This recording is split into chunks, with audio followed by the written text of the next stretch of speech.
Pilar, estoy muy agradecido de que me estés recibiendo. Yo quiero que que le hablemos más que nada a la gente común, eh, aquella que ni ama ni odia a Israel, pero que sí odia las guerras y ama la paz. Yo creo que ahí hay un núcleo de gente que a veces no le llegamos. He ido muchas veces a Barcelona y estuve en el 17A. Vaya. Sí. El 1 de octubre del 17. 17 el de agosto. 17A, agosto, el atentado de las Ramblas. Sí, estaba Entiendo. allí. Sí. Con mi esposa, en una experiencia que fue extremadamente dura y nunca me voy a olvidar las expresiones de espanto Sí. que experimentamos. Nosotros, por suerte, estábamos dentro de un bar, Nuria. ¿Al bar Nuria? Sí, la conozco. estábamos allí. ¿Estabais en las Ramblas entonces? Sí, claro. ¿Plenas Ramblas? Estaba allí. Estábamos comiendo algo y yo le dije a Alicia, mi esposa, de irnos en ese momento. Y Alicia me dijo, no, vamos a quedarnos 5 minutos más. Pasó 1 minuto, 2 y comenzó el atentado. Y allí no sabíamos lo que pasaba. Unas chicas entraron con unas caras que cuando recuerdo es una expresión que yo nunca había visto hasta ese momento. Y ahí nos dimos cuenta que algo grave estaba pasando. El dueño de Nuria bajó las cortinas y nos quedamos encerrados durante varias horas.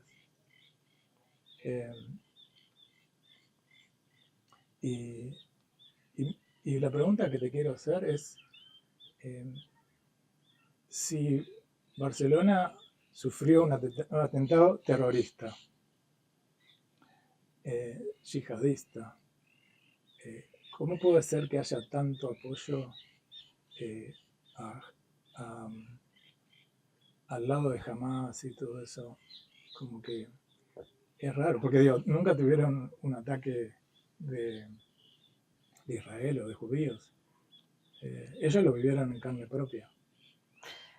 Parte de lo que ocurre respecto al tema de Israel, respecto al tema del terrorismo de Hamas y respecto a esa oleada tan brutal y al mismo tiempo tan acrítica a favor de lo que ocurre en Palestina y del tema palestino, tiene que ver con 3 elementos que me parece que son muy complejos de luchar. El primer elemento es que no es cierto que a la gente le duelan las guerras. Solo le duelen las guerras que les enseñan por televisión. De manera que quien decide qué guerra te interesa y qué guerra no te interesa no es el ciudadano común, sino es el medio de comunicación o el relato público. La guerra del Yemen ha sido una guerra terrible y cruel, ha durado años, allí muere la gente. Se calcula que llevamos alrededor de 400.000 muertos y nunca he visto que salieran en televisión. La guerra de Siria la tuvimos en las puertas. De hecho, la gente huía de Siria intentando entrar en Europa y en Europa les dijimos que no. Y los veíamos morir intentando llegar y salir de su país. Y no vi ninguna manifestación nunca. Y podría continuar porque el mundo está lleno de conflictos. De manera que la primera evidencia es que solo interesa la guerra de Israel con Palestina, o la guerra de Israel con los árabes, o la guerra de Israel con quien sea. Es decir, no hay un relato sobre la víctima, hay un relato sobre el presunto culpable. Israel está tipificada en una parte muy importante de la izquierda, pero domina el relato público como un país opresor, un país apartheid, un país dominante, y se ha creado un estereotipo desde hace décadas, cada vez de manera más fuerte, entre el fuerte, que sería Israel, y el débil, que sería Palestina, o Hamas. Se confunde todo. La gente confunde la causa palestina con los grupos terroristas. Yo estoy a favor de que los palestinos vivan en paz y que tengan un futuro. Y creo que cualquier persona decente quiere eso. Pero en cambio considero que sus grupos terroristas los esclavizan, les destruyen el futuro y desde luego no tienen ninguna salida. ¿Por qué un ciudadano de Barcelona no hace la separación entre una causa, la Palestina, y el terrorismo?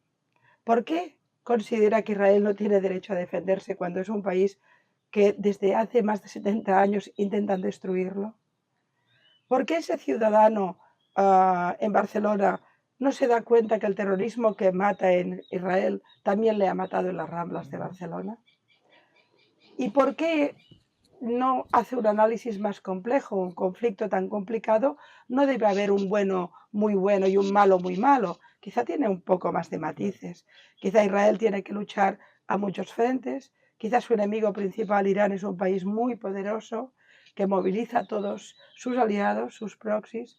Todo esto es la verdad, pero se ha instalado el mito. Luchamos contra el mito. El mito es: los palestinos son todos víctimas, jamás son luchadores, por tanto ya no son terroristas.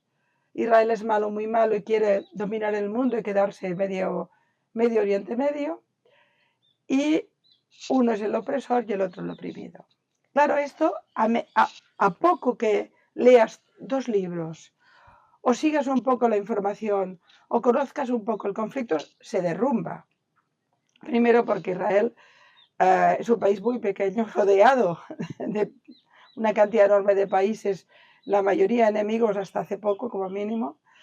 Nunca tuvo intención de quedarse Gaza, incluso la cedió a Egipto para que allí se creara una posibilidad de autonomía o Estado palestino. Cedió a Hamás toda la estructura política y social y económica, y durante 14 años lo ha gobernado Hamás. Por tanto, la primera mentira del mito es: Israel quiere quedarse con la tierra palestina. No es cierto. No solo no es cierto, sino que la gente tampoco no sabe que Israel, cada vez que ha habido una posibilidad de Estado palestino, ha estado a favor. 4 veces hubo esa opción. Las 4 veces el no vino de los palestinos o de los países árabes. El último se llegó a ofrecer toda Gaza, casi toda Cisjordania e incluso Jerusalén Este como capital. Y ni eso aceptaron. Por tanto, el primer mito es: no es cierto, Israel no es un país ocupante, es un país que intenta sobrevivir. Pero el mito dice que es opresor. Además, con una corriente de izquierdas que se había quedado sin héroes y ha sustituido los viejos luchadores contra el capitalismo o los guerrilleros estilo Fidel Castro o estilo Che Guevara por los luchadores de Hamás, por la kefía palestina, y así se han quedado nuevamente con la víctima universal. Antes era el obrero, el guerrillero, ahora es el palestino de Hamás.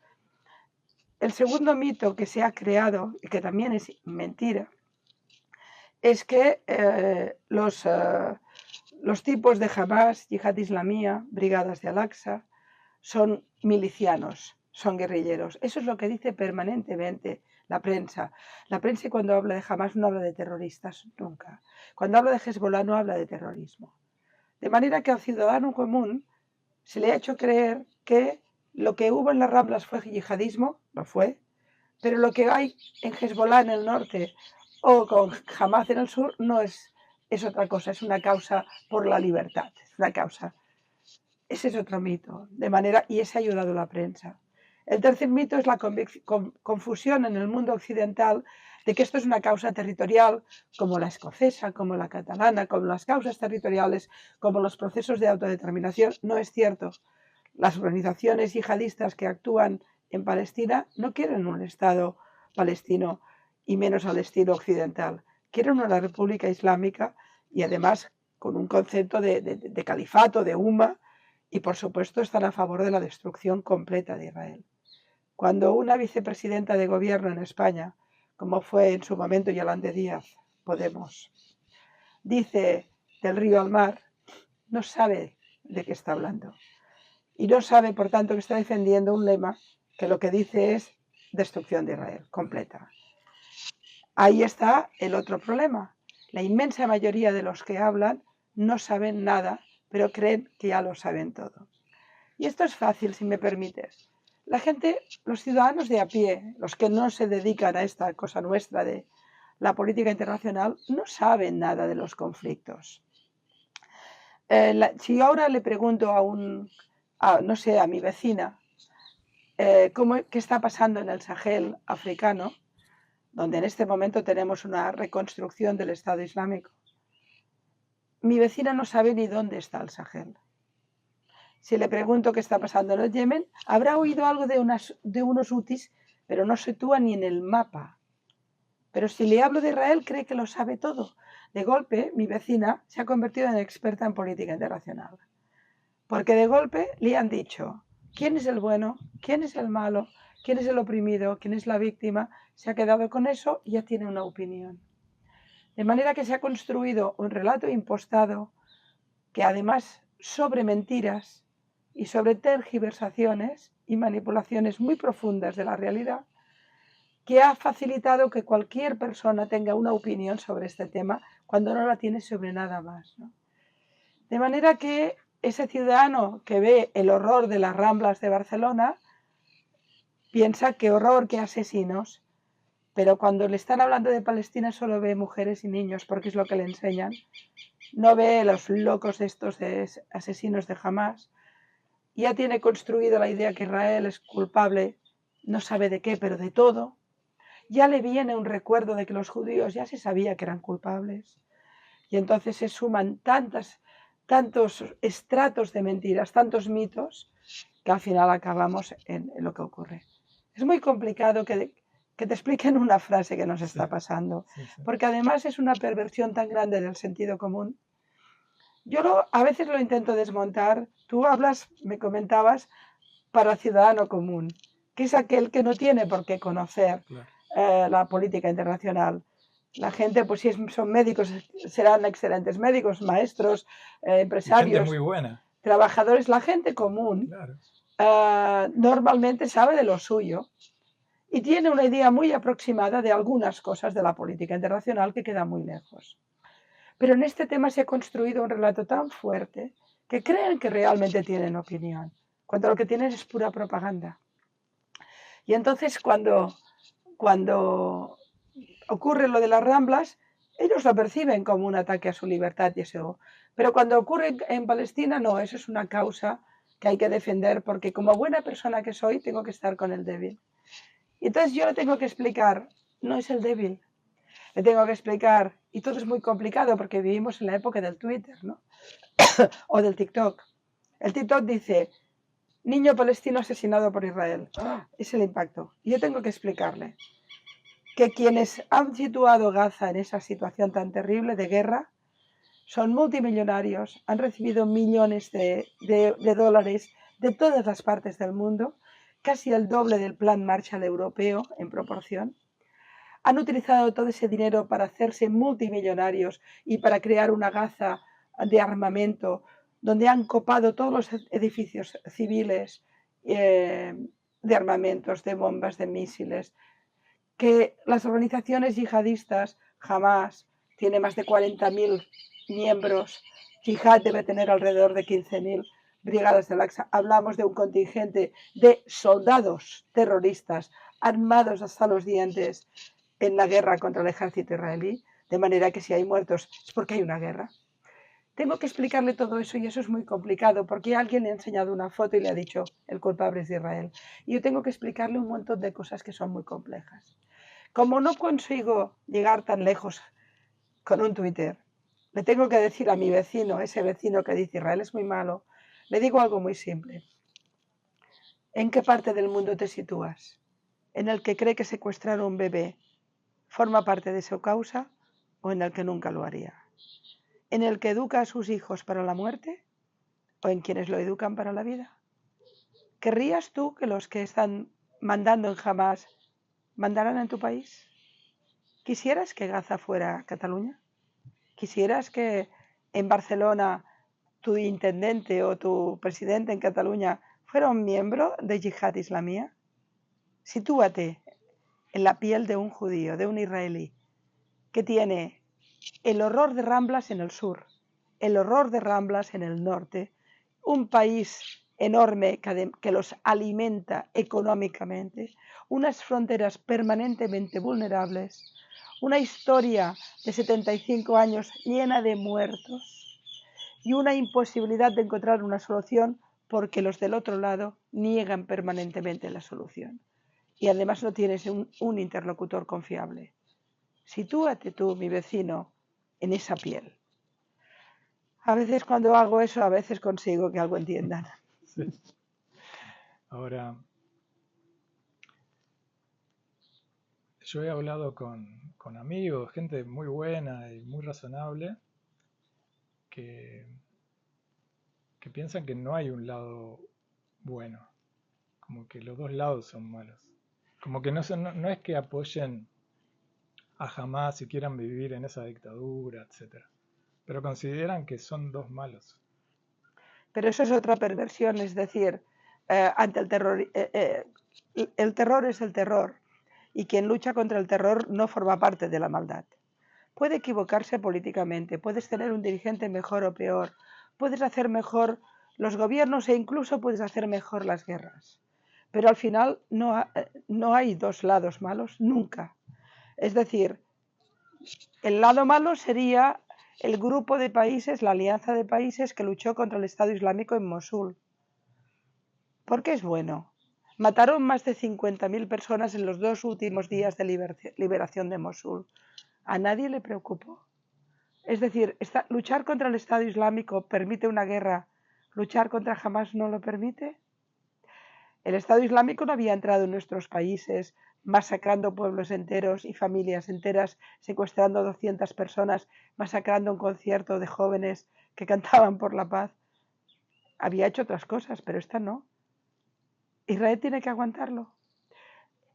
Quien te dice que son dos partes de la misma maldad no sabe nada o tiene el cerebro muy sucio. Porque cuando un demócrata, alguien que defiende las libertades, no tiene claro que Israel no tiene nada que ver con la locura terrorista, es que está mintiendo o tiene la cabeza muy girada. Israel es una democracia, que además es una de las democracias más complejas y sólidas del mundo, con un pensamiento crítico enorme, con una sociedad crítica profunda, con un juego electoral que permite que cualquier minoría tenga papel en el Parlamento, con un 20% de población árabe, lo cual implica, supongo que casi 2 millones de personas, que tienen grupos parlamentarios, que tienen diputados y que incluso en algún momento han formado parte de alianzas gubernamentales.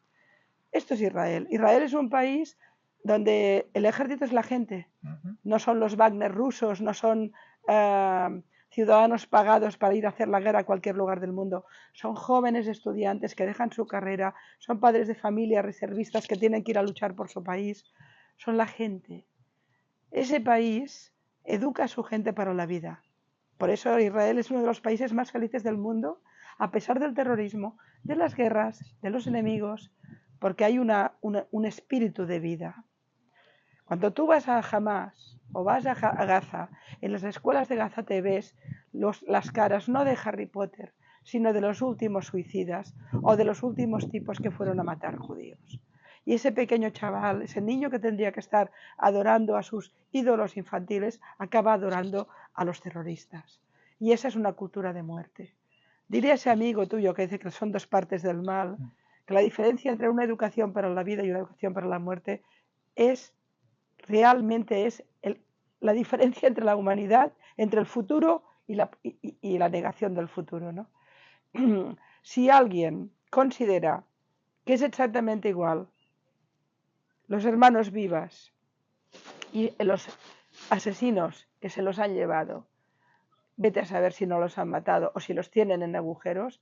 Si alguien piensa esto, ese hombre, esa persona, ya no es un demócrata. A través de una causa que le parece simpática, me está banalizando, justificando el terrorismo y equiparándolo a la democracia. Me preocupa ese cerebro. No, te cuento algo, una anécdota así que viví cuando era chico. ¿Sí? Tenía capaz que ni 10 años. Iba con mi padre de la mano y me llevaba al Banco Palestino en Uruguay. Al Banco Palestino en Uruguay. Banco Palestino Uruguayo. 10 años. y era un banco que fundaron judíos uruguayos. Ah, claro, de la época de la Palestina británica. Claro. Que para ellos era Palestina. Claro, sí, Y sí. hablaban de volver a Palestina. Sí, claro. Y tenemos acá un supermercado que se llama Macromercado, que se llamaba Almacén Palestino, Claro. ¿no? Así que si en vez de Israel lo hubieran llamado Palestina, los judíos, Se llamarían los el conflicto capaz que sería el mismo, pero sería el mismo y tendrían otro nombre, porque la palabra palestino para los árabes que vivían en Tierra Santa se inventa en los campos de refugiados en Siria y en Jordania, cuando no les dejan ninguna salida que continuar siendo árabes desplazados para crear un... porque las guerras con Israel nacen no en defensa de los árabes que vivían en la zona, sino que nacen por los intereses geopolíticos de Siria, de Jordania, de Egipto, que hacen la guerra porque ese es un, primero porque Jordania quiere la Transjordania, segundo porque ese es un cuerpo europeo democrático extraño en su territorio y además no es un cuerpo islámico y entonces lo que crean es primero una guerra que provoca muchos desplazados y segundo un problema humanitario de años y años. Y ahí nace el concepto de pueblo palestino, pero es un concepto moderno. Antes no hablábamos de la guerra israelí-palestina, hablábamos de la guerra árabe-palestina, porque era una guerra contra los árabes o los árabes contra Israel, ¿no? Y este es un concepto muy, muy moderno. Y claro, evidentemente, todos los judíos que estuvieron en la Palestina británica iban a Palestina, lógicamente. Yo tengo una novela que se llama El espía del Ritz, que explica una historia real de un judío llamado Bernard Hilda, que era un músico, que huyendo de la Francia ocupada por los nazis, llegó hasta Barcelona y acabó siendo el director de orquesta del Ritz de Barcelona, que ahora se llama Palace, el Hotel Ritz. Y mientras iba tocando en su violín había cámaras para espiar para la resistencia. Es una historia muy bella, ¿no? y haciendo esta novela estuve leyendo muchísimo de las organizaciones humanitarias que rescataban judíos en la zona de Vichy y los enviaban vía Marsella a Palestina. A Palestina. Es decir, que sin ninguna duda, y luego tengo un amigo cuyo papá luchó en la Guerra Civil Española, en una brigada que vino de palestinos, que eran judíos que estaban en la Palestina británica, que venían a luchar contra el fascismo en España. Claro, es evidente. Pero tampoco eso lo sabe la gente. No, eso no lo sabe. No, la gente no sabe. ¿Qué les cuentas? No saben nada, Piensa que pero opinan mucho. Sí. Yo siempre tengo una metáfora para explicar eso. Hay una película que creo que se llama El Dilema, me parece, que es una película que creo que sale Al Pacino, y tengo mala memoria para estas cosas, que es un científico que trabaja con las tabacaleras que acaba denunciando que las tabacaleras saben que hacen mucho daño. Y entonces Al Pacino es el periodista que quiere denunciarlo y no sé qué, ¿no? Y hay un momento que el científico acepta y le dice que adelante. Y entonces Al Pacino le dice, ¿sabes que ahora te van a poner el microscopio? Y él dice, ¿qué te refieres? Dice, te van a poner el microscopio y lo que no veías se va a convertir, si tienes un granito va a ser muy gordo. Si no pagaste una multa de tráfico te dirán que conduces como un loco. Si una vez te discutiste con tu mujer serás un maltratador, si tal, ¿no? Bueno, pues el único país del mundo que tiene el microscopio es Israel. Es decir, y además es un microscopio mundial. Ustedes en Israel no llegan a los 10 millones, pero judíos en el mundo hay 13, 14, 15 millones. Menos que en la Segunda Guerra Mundial. Pongamos 15. Hay 8.000 millones de personas que hablan de ustedes. ¿Sabe lo que significa? Un pueblo tan pequeño, tan influyente, porque ha sido el pueblo que nos ha dotado de avances científicos, de grandes escritores. La aportación del pueblo judío al mundo es inconmensurable para su dimensión. Sin embargo, es el pueblo más odiado. Y cuando tú piensas en 8.000 millones de personas, desde las montañas del Nepal hasta Calafate, acabando en cualquier pueblo de África o del sudeste asiático, en cualquier lugar del mundo, saben que los judíos existen, pero no saben que existen los catalanes. No saben que existen en cualquier pueblo, en cualquier lugar de África o indígenas, o los escoceses, que quizás son un poco más conocidos. en Ubuntu no te hablan de los escoceses, pero saben que existen los judíos. Y ahora que tenemos redes sociales, son 8.000 millones que hablan de Israel. De los cuales, ¿cuántos son antisemitas? ¿Queremos ser optimistas? Seamos muy optimistas. En el Islam hay 2.000 millones de personas. Pongamos que solo una décima parte, o pocos, son antisemitas. Pongamos que los influidos por las izquierdas tampoco pocos. Pongamos que en el cristianismo, vale, muy bien, solo un 20% son antisemitas. 2.000 millones. Activos. Sobre un pueblo de 15 millones. Es de unas dimensiones. Y sin embargo vencerá. Sí. Porque como te decía antes, no tenemos remedio. No podemos perder. Ni Israel puede perder, ni los valores humanos pueden perder, ni la libertad puede perder. Porque si pierde Israel, si los monstruos ganan, la humanidad, no hay humanidad. Sí, y la humanidad va avanzando, quieras o no, a los, sí. A los y de momento Israel está ganando. Sí. De momento Hezbollah tocado, Hamas medio tocado y medio hundido, Siria caída y Irán débil. La situación cambió en un año muchísimo. El 7 de octubre provocó una caída de cartas de naipe, de la baraja, que en estos momentos Israel está más fuerte que antes del 7 de octubre. Sí. Está fracturado con el dolor, tiene una angustia terrible, tiene secuestrados, tiene las familias sufriendo, ha sufrido miles de pérdidas, solo en el Sahel tenemos más de 900 muertos, que le cuento de los muertos el 7 de octubre. Hablamos de un dolor muy grande, de un pogrom terrible en el siglo XXI. Pero a pesar de todo, desde la perspectiva de la defensa del pueblo de Israel, está más fuerte antes que el 7 de octubre. Eso consiguieron estos locos. Cuando los veo gritando, venceremos, contentos después de estos días que hemos visto las liberaciones, ¿no? Y los ves, ¿de qué se ríen? Si tienen Gaza destrozada, ¿de qué? Y habrá que ahora reconstruirla entre todos. ¿De qué se ríen? ¿Qué celebran? Pero no ven cómo están. Es su propaganda. Pero propaganda para reírse, digamos. Sí.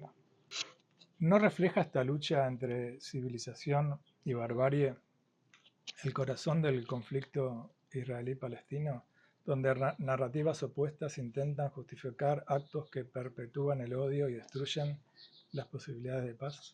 Sin ninguna duda, la lucha de Israel por su supervivencia, por la defensa de sus valores y por la defensa de un Estado democrático en un país, en una zona del mundo donde las libertades están todas ellas sesgadas, es la lucha de la humanidad.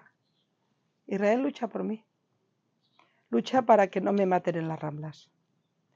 Lucha para que Oriente Medio sea una zona estable. Lucha para que no exista una cosa llamada Hezbollah que ha destruido el Líbano. Lucha para que en Gaza los gazatíes tengan vida y no muerte. Es decir, por supuesto luego podremos criticar cosas que haga Israel. Lo hacen los propios israelíes, que son una sociedad muy crítica. Más que nadie a veces. Porque son más críticos. Ya quisiera yo una sociedad tan crítica en mi país, donde tenemos desastres de gobernantes. Sin embargo, allí en cambio todos deciden quién tiene que gobernar Israel, quién es bueno, quién es malo. Pero ustedes, ¿qué saben de Israel si no viven allí?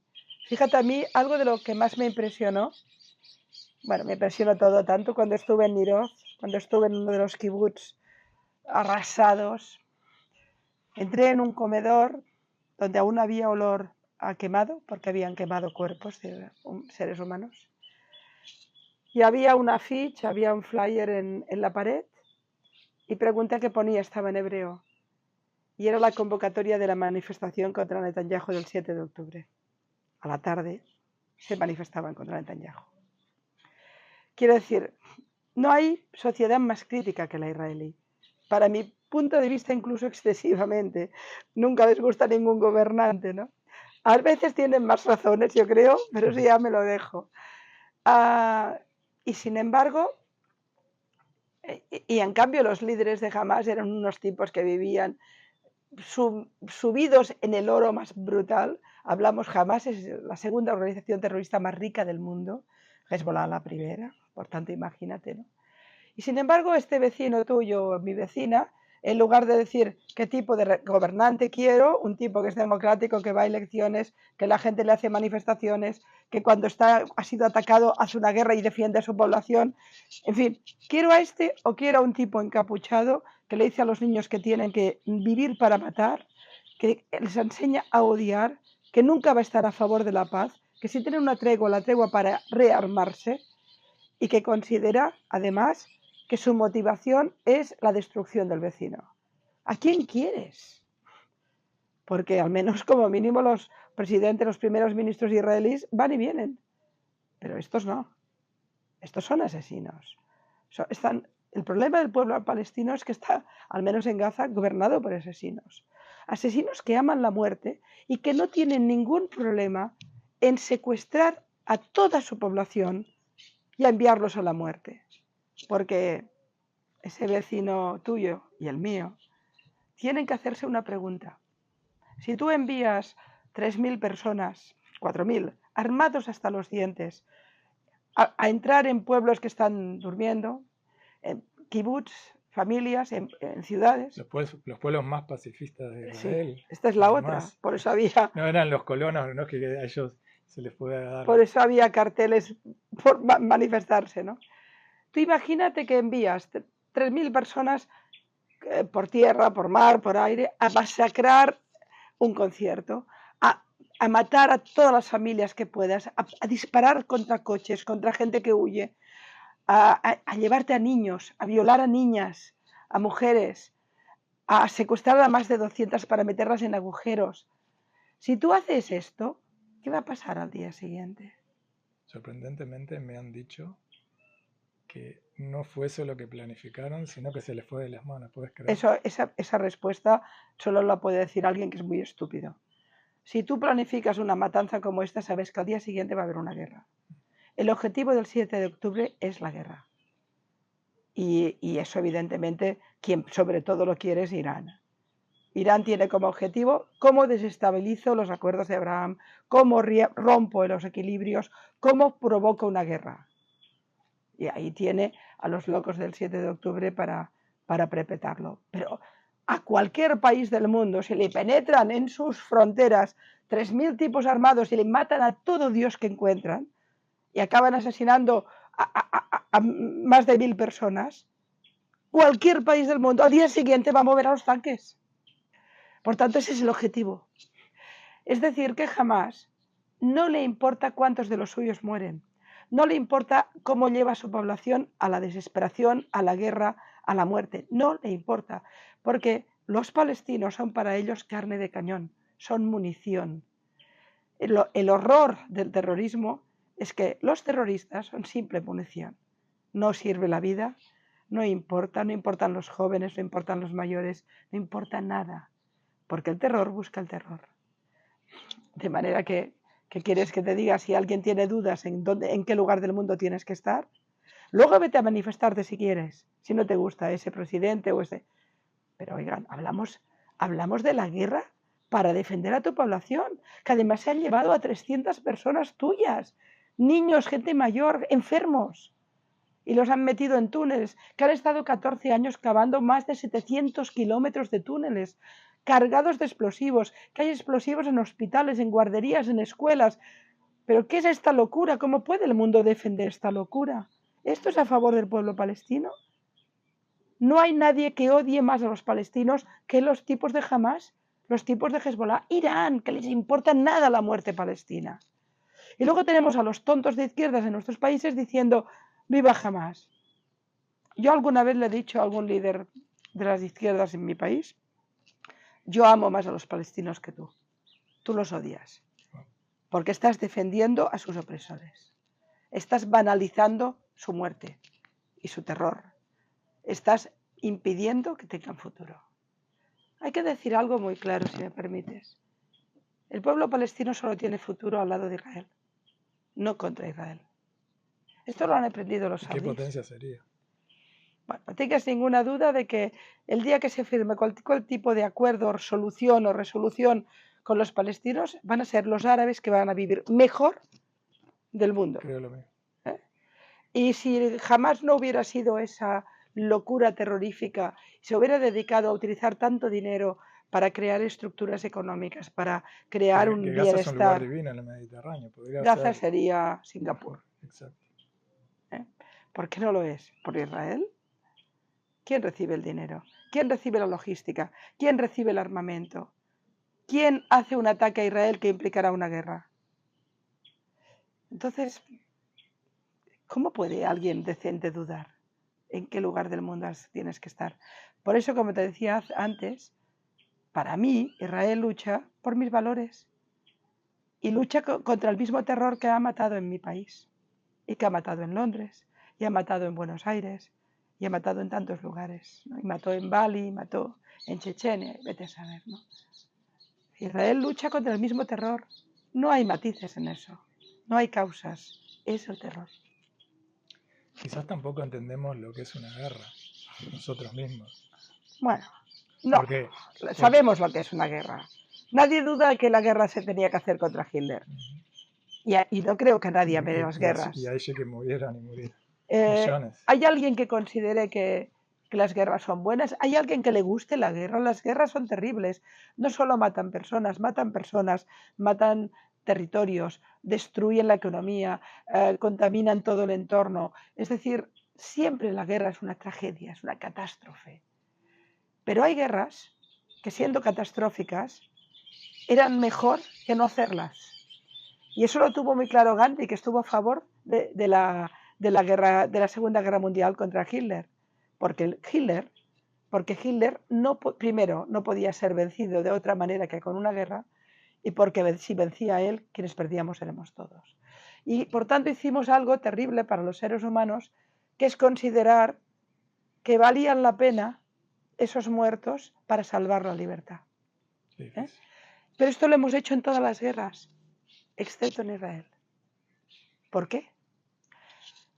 Los motivos deben ser muchos, pero yo nunca me pareció casual que el pueblo más perseguido del mundo, que es el pueblo judío, el único que ha sufrido una industria de exterminio, tiene la nación más perseguida del mundo. Nada es casual. ¿Eh? Hay tantos elementos ahí que acaban creando estigmas y dogmas y prejuicios y mentiras. Se va haciendo la bola grande, grande, grande. Y ahora estamos en este momento. Ahora estamos en un momento que yo le llamo la cultura de la cancelación, porque han impuesto unos conceptos y nos han negado el debate. Fíjate, han impuesto, Israel es genocida, y tú ya no puedes debatir. Oiga, no, pero que mire que esto... No, ya está. Y si tú defiendes algo de eso, ya eres también un amigo de genocidas, ¿no? Te cancelan, ¿eh? Te cancelan, te señalan. Bueno, es muy complejo todo. Sin embargo, yo, a pesar de todo, soy optimista. ¿Sabes por qué? Por lo mismo que Israel es optimista, porque no puede permitirse otra cosa. Los grupos terroristas cualquier país puede perder cada día la guerra contra Israel. Israel solo la puede perder un día. Claro. Es decir, no puede. Nosotros, quienes defendemos los valores de la civilización moderna, de la democracia, no podemos perder la guerra ni un día. Ellos pueden permanentemente atacarnos, pero nosotros no podemos perder. Porque entonces, ¿a qué mundo vamos? Y cuando hablo de valores de civilización, no me refiero al choque entre el mundo occidental y el Islam. No. La civilización son las mujeres iraníes que luchan por sus libertades. Son mis hermanas. La civilización es Malala queriendo estudiar y los tipos que le disparan porque quería estudiar. La civilización es todas las personas en el mundo islámico que luchan por su libertad. Forman parte de nuestros valores.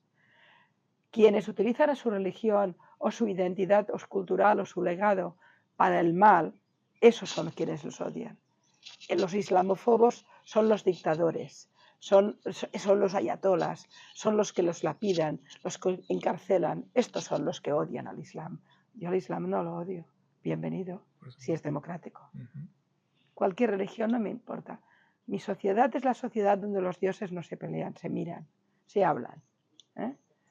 Pero cuando tú utilizas un dios o una nación o una raza o una causa para destruirlo todo, no hay Dios, no hay raza, solo hay mal.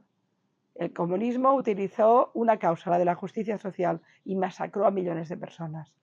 Hitler, el nazismo o el fascismo en general, utilizó la causa del Aria, la causa de la gran nación, y destruyó a su propia nación.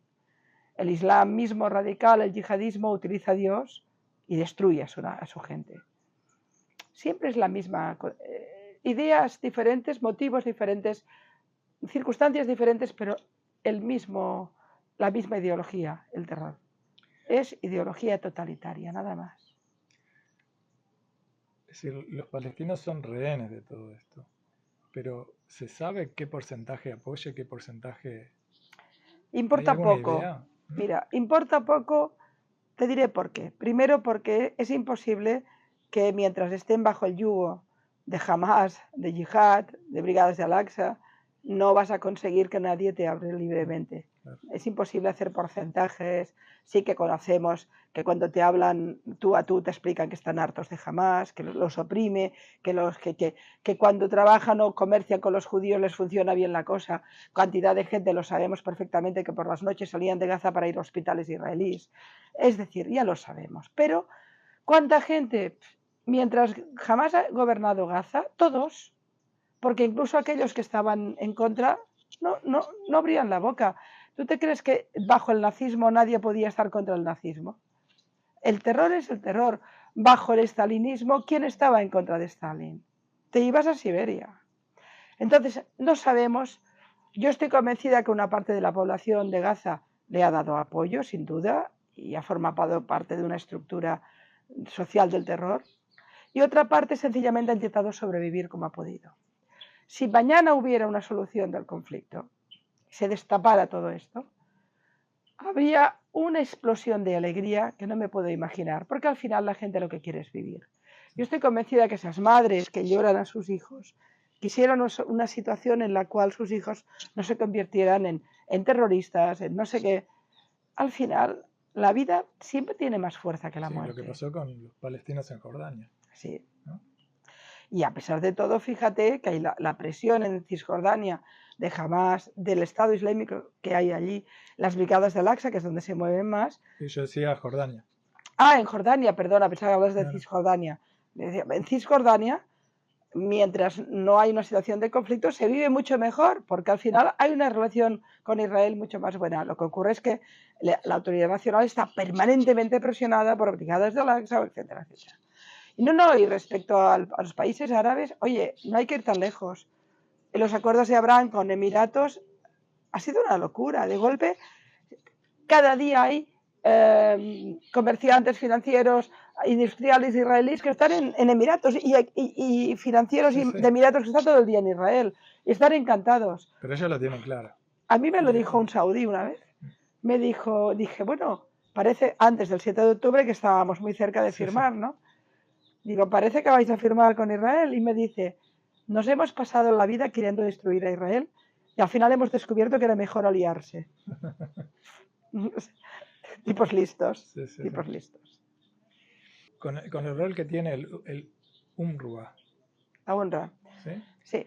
A ver, primero... Lo veo como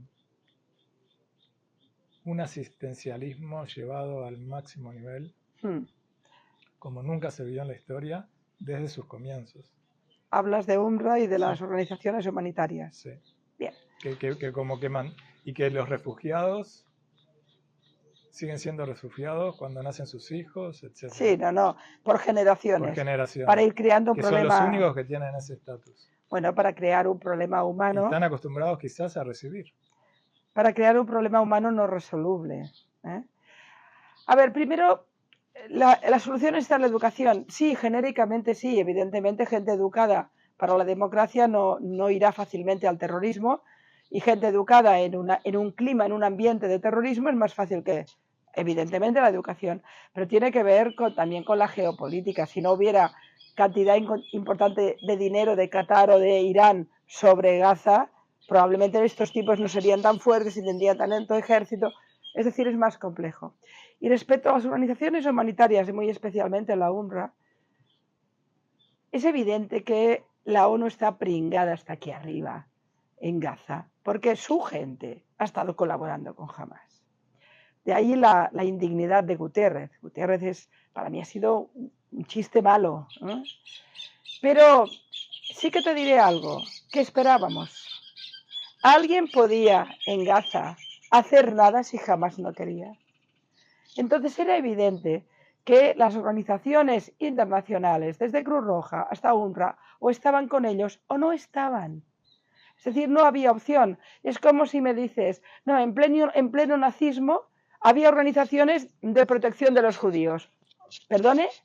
Es decir, el totalitarismo es total y domina todos los estamentos del poder. Por eso en Gaza no hay oposición, por eso en Gaza no hay periodistas críticos. No existe. No existe porque es el terror gobernaba. Y los gazatíes saben muy bien que quien se movía lo mataban. Con lo cual, evidentemente, primero hay el miedo de decir, bueno, vamos, estamos instalados en Gaza, habrá que estar bien con Hamas. Es que manda, ¿quién manda? Y no es democrático. Y luego, además, ellos mismos ya buscan meter a sus propias personas en estas organizaciones para controlarlo todo. Controlan el relato, controlan el poder, controlan la ayuda humanitaria, controlan el dinero, lo controlan todo.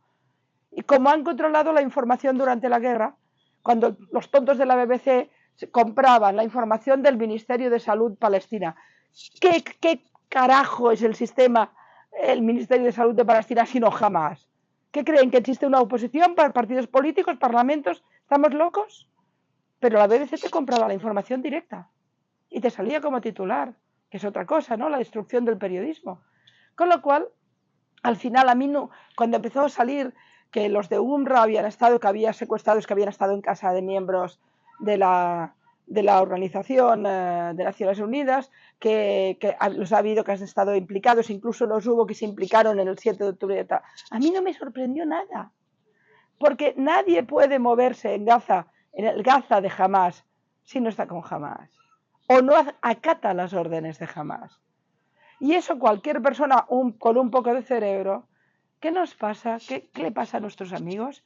Gente con cerebro, gente que ha leído libros, gente que tiene carreras universitarias, que cuando habla de Israel se vuelve tonto.